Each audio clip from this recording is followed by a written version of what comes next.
It all hinges on you and your personal development.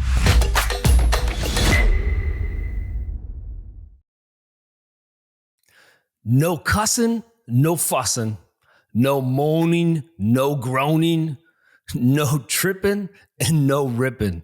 On today's podcast, I'm going to get up close and personal with you on what I think leads to ultimate success in family, in life, and in business.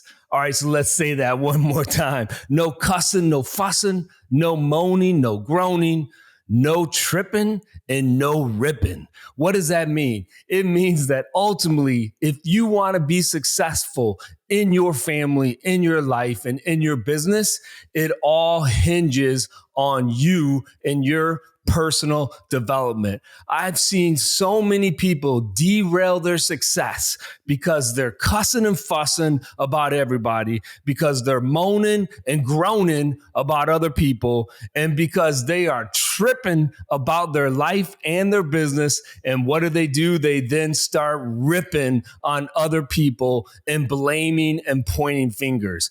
That kind of behavior is not going to lead you to have a successful personal life, and it absolutely will not lead you to have a successful business life. So I'm going to tell you a brief, true story that I hope will give you some inspiration on what it means to be able to go through tough life circumstances, tough life situations, and then what you need to do based on the story that you hear to bring success when it comes to your personal life and your business life. So this is a true story. It's about a little girl. Her name is Rose. So when Rose was 4 years old, her father was put in prison for murder. So she lost her father at the age of 4. Rose had a twin sister, and then she also had a sister that was 8 years older than her. And then she also lived with her mother and her grandmother. She grew up in the projects of Johnstown, Pennsylvania.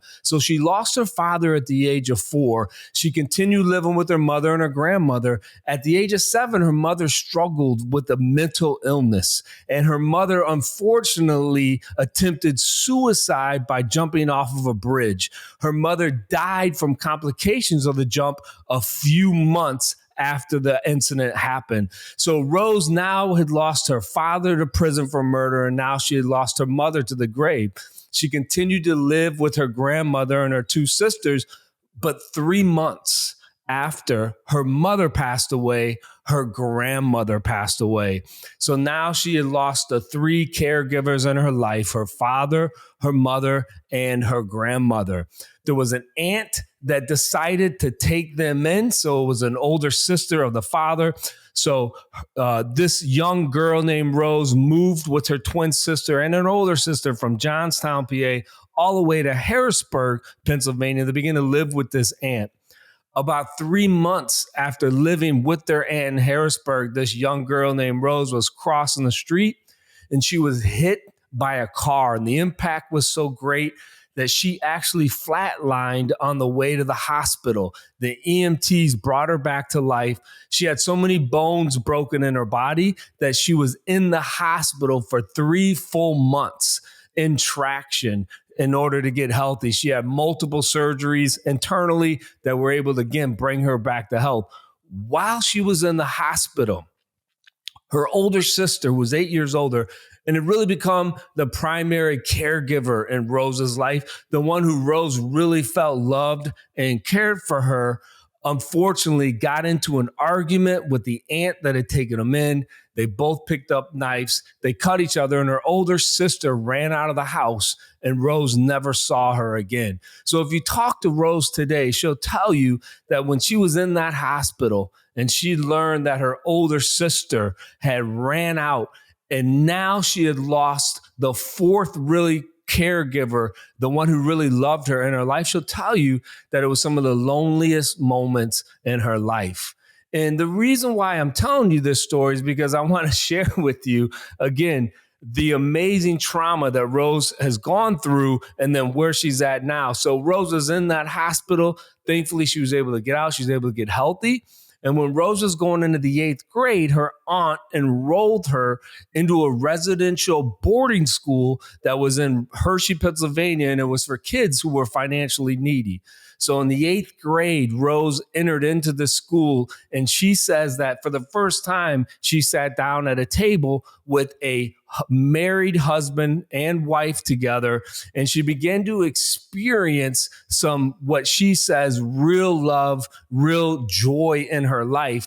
And over the next 5 years, she went from 8th grade all the way to being a senior in high school. The Rose that came into that school that was broken and really full of trauma was a completely different person. She excelled in instruments. She was in multiple plays. She was in multiple sports, and she graduated with a very high GPA. In fact, it was so good that the residential boarding school offered her a scholarship. So she went on to college with this scholarship. She went through 4 years of college, graduated with very high honors. And then after college, she went on, she's had a successful career. She went back to school and she got a master's degree. And so Rose, today, if you haven't guessed it yet, I'm talking about my wife. So her full name is Deanna Rose Slammons. And I often tell people she is my hero for the trauma that she went through, but the ability that she had to be able to process that and not allow it to hold her back from the goals and from the things that she wanted to be successful in life. And so if you looked at my wife today, right, or if you know her, there's no moaning, there's no groaning that goes along. There's no cussing, there's no fussing, and there's no ripping, and there's no tripping. She takes ownership for who she is, and she takes responsibility for the decisions she makes, despite, right, having a number of setbacks in her life. She takes full ownership that success really depends on the decisions that she's going to make on a daily basis. And so my encouragement to you today, as you listen to this, and I know this is an Amazon seller podcast, I want you to take encouragement that no matter what you've been through, no matter what kind of trauma you may have experienced, or maybe you grew up in a good home like I did, and you don't have anything that has held you back. Well, you know what? Then your foundation is even better. Whatever it is, whatever you're coming through, I want you to get inspiration from her story and her life, that it doesn't matter where you come from or what you've been through. It all really depends on how passionate you are and you taking responsibility for your life, for your business, and moving forward on what the mission and the passion is that you have for your life. All right. So this is, again, a short podcast. Again, I wanted to share with you today that there is no moaning, no groaning, no ripping, no tripping. If you want to grow your business and your life, take responsibility for it. Take encouragement from the story of my wife. If she can do it, and anybody can accomplish whatever you put your mind to.